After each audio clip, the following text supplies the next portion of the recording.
ফুলকপি টমেটো দিয়ে হোয়াইটিং ফিশের ঝোল। হোয়াইটিং ফিশটা অনেকটা কড ফিশের মতো। এই প্রসেসে আপনারা কড ফিশও রান্না করতে পারেন। গোটা মাছ, পেঁয়াজ আছে 1.5 কাপ, আদা বাটা আছে, আদা বাটা লাগবে আমাদের 1 টেবিল চামচ, রসুন লাগবে 1 চা চামচ, হলুদ লাগবে 1 চায়ের চামচ, লাল মরিচের গুঁড়া লাগবে 1 চায়ের চামচ, জিরা লাগবে 2টা চায়ের চামচ, ফুলকপি আগের থেকে ভেজে নেওয়া লবণ দিয়ে 1 কাপ, টমেটো 1টা, তেল 2 ডেসিলিটার আর লবণ আপনার স্বাদ মতো। পেঁয়াজটা ঢেলে দিচ্ছি। পেঁয়াজটা আমি কিছুক্ষণ হালকা করে সেদ্ধ করে নেব। পেঁয়াজটা হালকা করে ভাজা ভাজা হয়ে গেছে। এখন এখানে আমি 1 টেবিল চামচ আদা বাটা, 1 চায়ের চামচ রসুন, 1 চায়ের চামচ হলুদ আর 1 চায়ের চামচ লাল মরিচের গুঁড়ো ঢেলে দিচ্ছি। আর এখন আপনাদের আমি বলেছি আমি 2 চায়ের চামচ জিরা রোস্টেড জিরা গুঁড়া দেব। এখন আমি 1 চায়ের চামচ দিচ্ছি, আর রান্নাটা হয়ে গেলে তখন বাকি আরেক চায়ের চামচ দেব। এখন আমি এখানে আধা কাপ পানি ঢেলে দেব।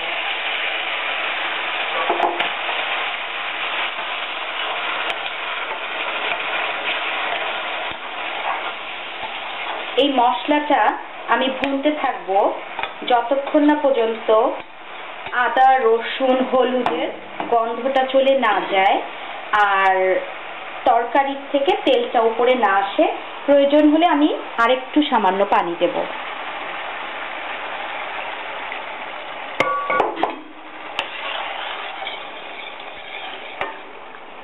পাচ্ছেন পানি শুকিয়ে গেছে, তেলটা ভেসে উঠেছে, আর আমাদের আদা রসুন হলুদ এগুলোর কোনো গন্ধটাই আমি পাচ্ছি না।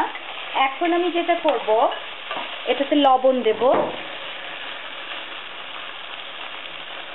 যেহেতু ফুলকপিতে আমি একটু লবণ দিয়ে ভেজেছি, তাই লবণটা আমি সামান্যই দেব, ফুলকপির আন্দাজে দেব না। আপনারা আপনাদের স্বাদ অনুযায়ী লবণটা দেখে নেবেন। এখন আমি ফুলকপিটা আগে ঢেলে দেব, কারণ হোয়াইটিং মাছটা খুব নরম, আপনার দেওয়ার সাথে সাথেই হয়ে যায়। তো ফুলকপিটা আগে আমি একটু মশলার মধ্যে ভুনে নেব।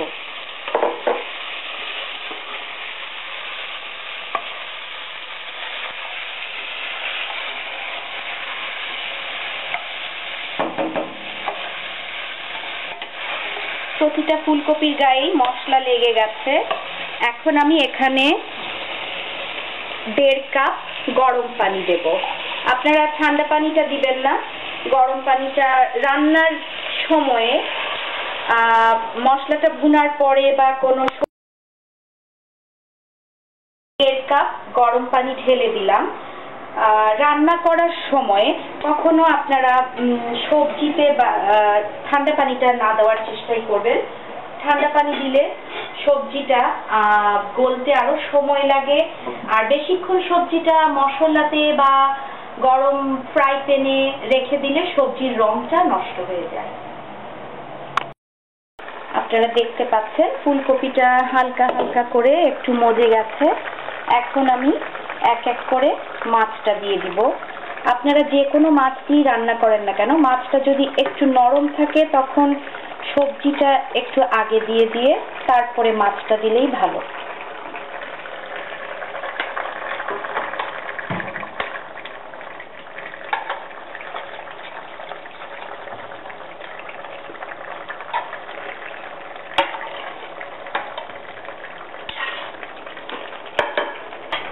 এখন আমি মাছের ওপরে এই টমেটোগুলো ছড়িয়ে দিব।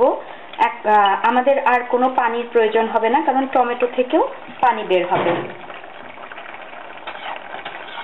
এটা এখন আমি 6 থেকে 7 মিনিট রান্না করব।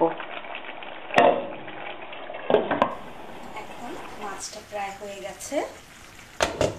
আমি যেটা করব, এখন 2টো কাঁচামরিচ ভেঙে রাখা এই দুটো আমি দিয়ে দিচ্ছি।